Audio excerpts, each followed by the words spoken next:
सुनाया कि पूर्व जन्म में मैं दासी का पुत्र था। मेरी मां दासी थी और जिस नगर में हम रहते थे उस नगर में जिन ब्राह्मणों के यहां हम काम किया करते थे, मेरी मां काम किया करती थी, उन ब्राह्मण के यहां कुछ संत पधारे चतुर्मास व्यतीत करने के लिए, चतुर्मासा करने के लिए।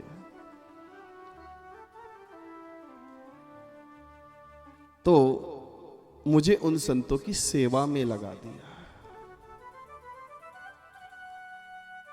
जैसी मेरे से बनती, नारद जी कह रहे हैं अपने पूर्व जन्म की कथा, जैसी मेरे से बनती वैसी मैं सेवा करता। उनके लिए पानी लाता, फूल लाता। वह जब कथा करते तो मैं उनकी कथा को ध्यान से सुनता। उनकी सेवा करने से, विधिवत सेवा करने से उनके जो शब्द हैं, वो कथा जो उनकी कथा है वो मेरे समझ में आने लगी, मुझे उस कथा का ज्ञान होने लगा। एक दिन गुरुदेव ने कहा कि ये भोजन कर लो। उनकी थाली में लगा हुआ झूठा भोजन मैंने प्राप्त कर लिया। उस भोजन के करने से मेरी बुद्धि ठीक होने लगी और इससे जो गहरे जो सत्संग के जो शब्द थे, जिन पर कई बार विचार करने के बाद में भी वह समझ में नहीं आते, वह भी शब्द मुझे, गहन जो शब्द हैं, गूढ़ तत्व हैं, वो मुझे समझ में आने लगे। मेरी प्रीति कथा में बढ़ गई और मेरी प्रीति देख करके एक दिन गुरु जी ने मुझे गुरु नाम प्रदान कर दिया। गुरु नाम ऐसे नहीं मिलता कि आप चल रहे हो और बहुत सारी भीड़ इकट्ठी हो जाए और आपने कहा कि ये फॉर्म भरो और गुरु प्राप्त हो गया, ऐसा नहीं। गुरु प्राप्ति की विधि है। आपसे गुरु प्रसन्न हो जाए,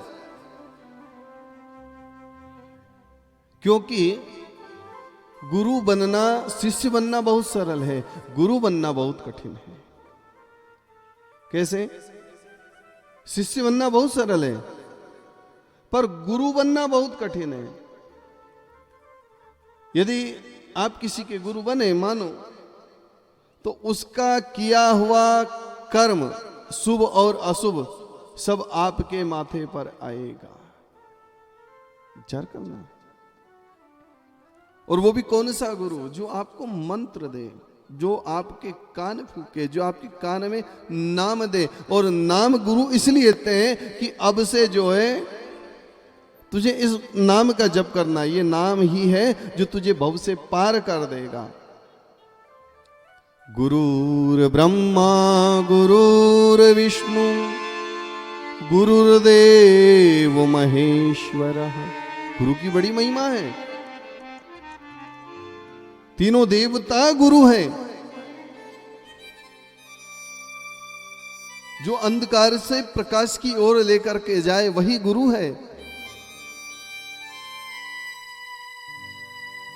गुरु मंत्र प्राप्त हो गया। अब गुरु मंत्र को जपने की विधि गुरुजी बताने लगे कि बेटा, इस मंत्र का तू 12.5 करोड़ जप करना। कितना जप?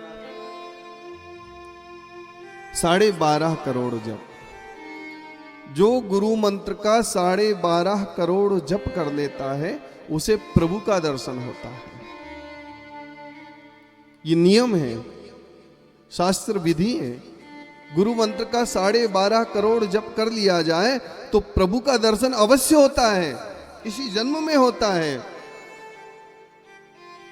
हरिदास ने कहा, बोले गुरुवर, मैं तो पढ़ा लिखा हूं नहीं, मैं कैसे गिनूंगा? गुरुजी ने कहा, बेटा तुझे मैंने गुरु मंत्र दिया है, तू जप करना, गिनेगा वो। गिनने का काम हमारा नहीं, हमारा काम है जप करने का। निरंतर गुरु मंत्र का जप करते रहो, निरंतर करते रहो, गिनो मत। गिनने से अभिमान आता है। साधना कुछ भी करो, छोटी हो बड़ी हो, दान कुछ भी करो, छोटा हो बड़ा हो, उसे दिखाने का प्रयास मत करो। पाप बताने से नष्ट होता है और पुण्य भी बताने से नष्ट होता है।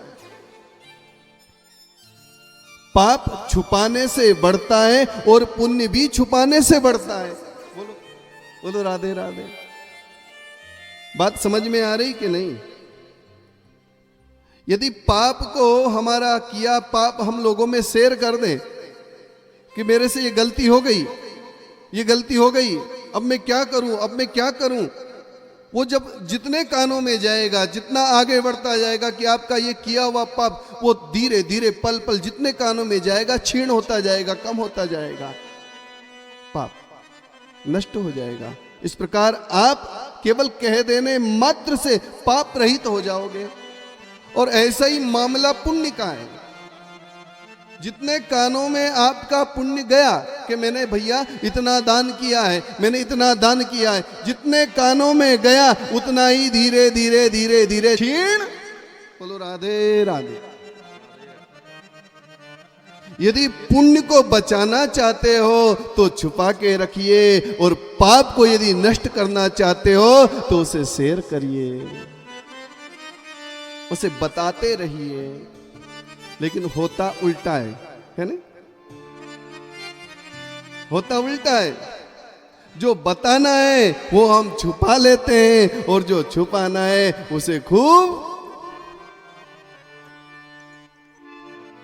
साधना कुछ भी करो, मंत्र जब गुप्त होने चाहिए।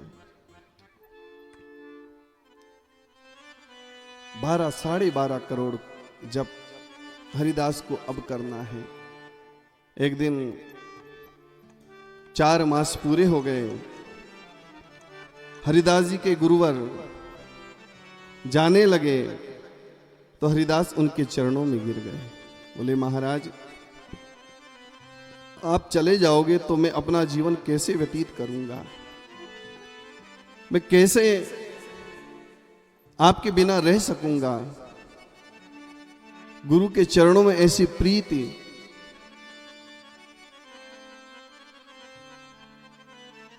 ऐसा भाव।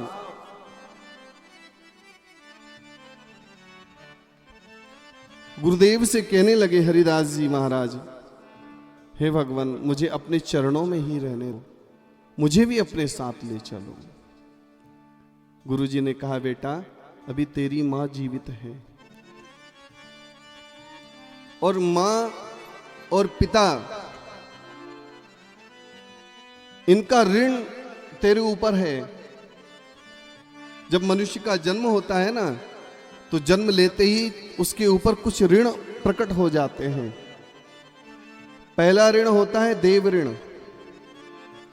पितृ ऋण, मातृ ऋण। ये कुछ ऋण होते हैं जो हमें इसी जीवन में उतारने होते हैं, तब भगवान की प्राप्ति होती है। देव ऋण क्या होता है? देवता जब हम मां के गर्भ में होते हैं तब देवता वहां हमारी रक्षा करते हैं, इसलिए उन देवताओं का हमारे ऊपर ऋण है। तो उनका ऋण कैसे उतारें? उनका पूजन करें, यज्ञ करें, हवन करें, यजन करें, तब जाकर के हम देवताओं का ऋण उतार सकते हैं। दूसरा ऋण होता है पितृ ऋण। 4 भाई हो और एक के यहां भी पुत्र हो जाए तो चारों के सिर से पितृ ऋण उतर जाता है, पितृ ऋण। तीसरा ऋण होता है मातृ ऋण। माता का बड़ा ऋण है कि नहीं? बोलो। माता का ऋण हम पर बहुत है, क्योंकि जब हम पलने में छोटे से थे, पलने में सोते थे, तब कभी रात को माँ को जगा देते, कभी रोते, माँ कितना भी काम में लगी रहती तो उस काम को छोड़ करके, त्याग करके और आपको संभालने के लिए आती। दिन रात माँ को एक ही चिंता होती अपने पुत्र की। वही पुत्र जब बड़ा हो जाता है और माँ से कहता है कि माँ, एक भक्त की कथा है, एक लड़का अपनी माँ को हमेशा कहता था, माँ तेरा ऋण मैं उतारूंगा। और उसकी माँ भी उससे कहती थी कि बेटा तेरे पर मेरा बड़ा ऋण है, बड़ा ऋण है। तो वो हमेशा कहता, माँ तेरा ऋण एक दिन मैं जरूर उतार दूंगा। एक दिन वो बड़ा सेठ हो गया। उसके मन में भाव आया कि माँ रोज कहती है कि तेरे ऊपर मेरा ऋण है, मेरा ऋण है, आज मैं माँ का ऋण उतार दूं। उसने कहा, माँ तेरा कितना ऋण है बता। 1 लाख, 2 लाख, 10 लाख, कितना ऋण है? मैं तेरा ऋण उतारना चाहता हूं। मां ने कहा, बेटा मेरा ऋण रुपयों से नहीं उतरेगा। बोले फिर? यदि तुझे मेरा ऋण उतारना है तो आज रात्रि तुझे मेरे ही कक्ष में, मेरे ही कमरे में सोना पड़ेगा। वह तैयार हो गया। रात्रि हुई, वह सोने के लिए आया।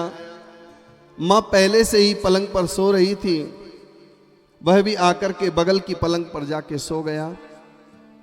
रात के 11 बजे होंगे, बड़ा ठंड का समय था, कड़ाके की ठंड थी।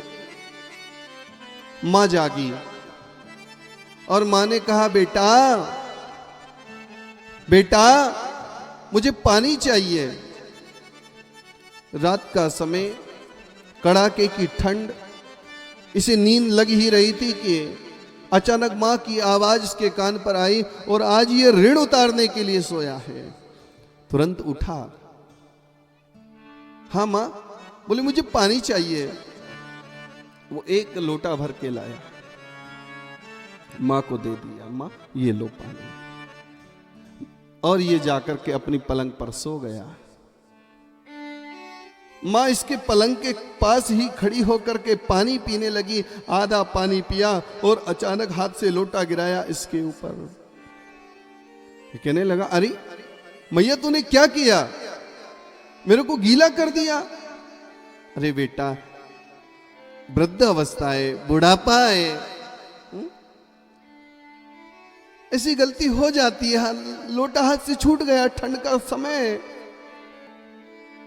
चलो ठीक, कोई बात नहीं। उसने अपने कपड़े बदले और फिर जाकर के वो सो गया। रात को 2 बजे फिर आवाज आई, बेटा पानी। लड़का फिर उठा, क्योंकि आज उसे ऋण उतारना है। फिर मां ने थोड़ा पानी पिया और पूरा पानी उसके ऊपर डाल दिया। वो फिर चिल्लाया, लेकिन उसे आज ऋण उतारना है। दूसरी बार भी उसने सहन कर लिया। तीसरी बार 1 घंटा व्यतीत होने पर फिर उठाया, फिर जगाया, बेटा पानी। अब इसने 1 लोटा पानी ला करके फिर दे दिया और मां ने तीसरी बार भी वही किया, उसके ऊपर पानी गिरा दिया। तो वह लड़का उठ करके खड़ा हो गया, कहने लगा, मुझे तेरा ऋण नहीं उतारना, मैं जा रहा हूं तेरे कमरे से बाहर। पागल हो गई है? रात को 12, 1, 2 बजे मेरे को गीला कर रही है। मां ने कहा, रुक मैं तुझे बताऊं। ऐसी ही कड़ाके की ठंड होती थी, ऐसा ही जाड़ा होता था, ऐसी ही सर्दी हुआ करती थी, और तू कई बार मेरे बिस्तर रात रात भर गीले कर दिया करता था।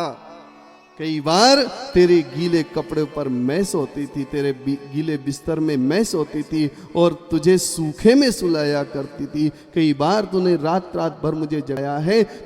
तुझे मैंने 1 रात गीला किया, 1 रात, इसमें तू मेरे कमरे से बाहर हो गया, लेकिन मैं कभी तुझे छोड़ करके तेरे कमरे से बाहर नहीं हुई, तेरे से दूर नहीं हुई। तू मेरा ऋण उतार पाएगा? बोलो, मां का कितना ऋण है। आजकल लड़के माताओं को, बुजुर्गों को ठुकरा देते हैं, क्योंकि उनकी इनकम जब उनके हाथ में आ जाती है तो अब उनसे उनको कोई काम नहीं रहता। देखो आप जगह जगह नए नए वृद्धाश्रम बन रहे हैं, और वृद्धाश्रम में भी आप टीवी पे देखो ना, वृद्धाश्रम में भी इतनी माताएं पहुंच गई, इतने बुजुर्ग पहुंच गए कि उन्हें वृद्धाश्रम में रखने की जगह तक ना बच रही है। समझे हम इन बातों को? खास करके आप लोग बोलो राधे राधे। एक बुजुर्ग दंपत्ति गांव में रहा करते थे। उनका लड़का पढ़ा लिखा